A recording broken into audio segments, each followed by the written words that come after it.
If you could thank two things for your existence, what or whom would you thank? If you're a biologist, you'll likely thank mom and dad. If you're a chemist, you'll probably thank carbon and water. If you're a physicist or astronomer, you'll be bowing down to light and matter.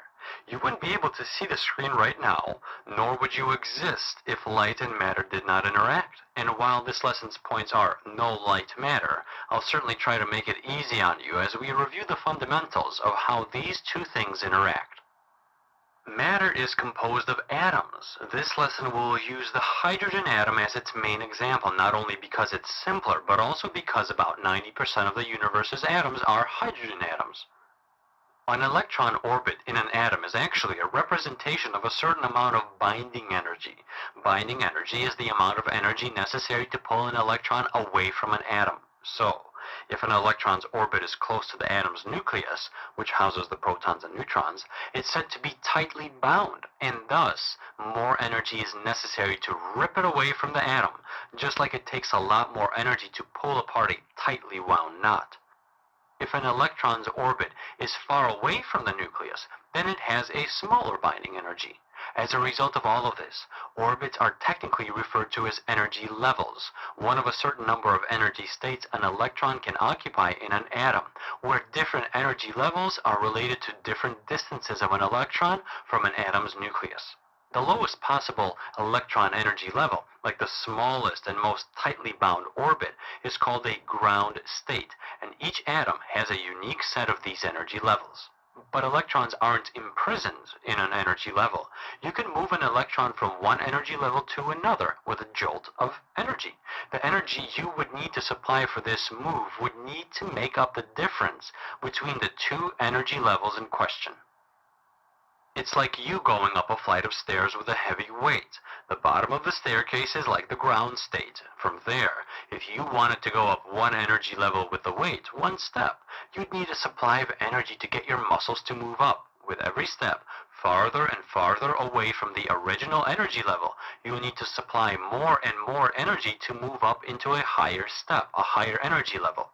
Like an excited fan during a game jumps off of their seat, an atom where an electron has moved from a lower energy level to a higher energy level is said to be an excited atom. Atoms can become excited for more than one reason.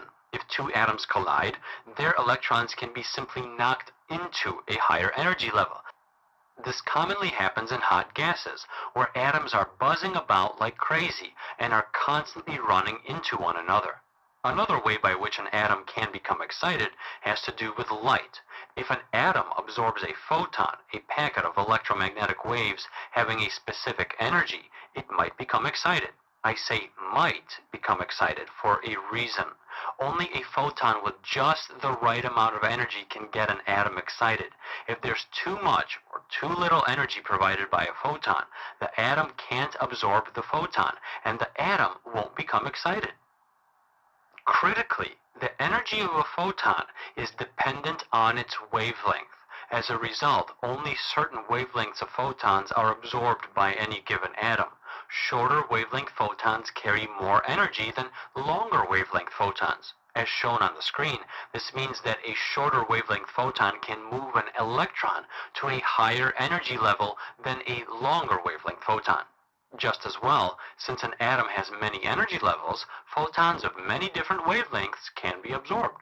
But like an excited fan doesn't stay excited for long and sits back down into his chair, an excited atom cannot stay excited ad infinitum. That's because an excited state is unstable, and the atom doesn't like that. So, to return to a state of normality, the atom will release the energy it absorbed, and the electron will return to a lower energy level. As this happens, the atom emits its excess energy as a photon with a wavelength corresponding to the energy difference between the levels it jumps from and to.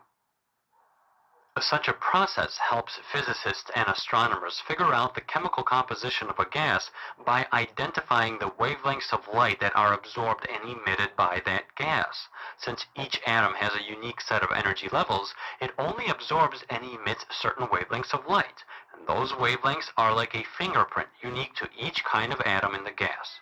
However, things aren't as simple as this lesson may imply. Remember, it's no light matter. Another lesson will explain for you how temperature is involved in influencing an astronomer's ability to figure out the chemical composition of a star. A star is made of gas. That gas is made of atoms. Those atoms are made of protons, neutrons, and electrons. The electrons orbiting the nucleus, which houses the protons and neutrons, do so at set or permitted energy levels, one of a certain number of energy states an electron can occupy in an atom. The lowest possible energy level is called a ground state. The lower the energy level, the higher the binding energy. Binding energy is the amount of energy necessary to pull an electron away from an atom. Electrons can move from one energy level to another with a jolt of energy, by way of collision or by absorbing a photon. A photon is a packet of electromagnetic waves having a specific energy. An atom that absorbs a photon with exactly the right amount of energy will become excited. An excited atom is an atom where an electron has moved from a lower energy level to a higher energy level. But this atom can't stay excited forever, and the electron will return to a lower energy level as it emits a photon. Since each atom has a unique set of numerous permitted energy levels, and consequently more than one wavelength that it can absorb and emit, the kind of light absorbed or emitted by a gas can clue an astronomer into the chemical composition of that gas.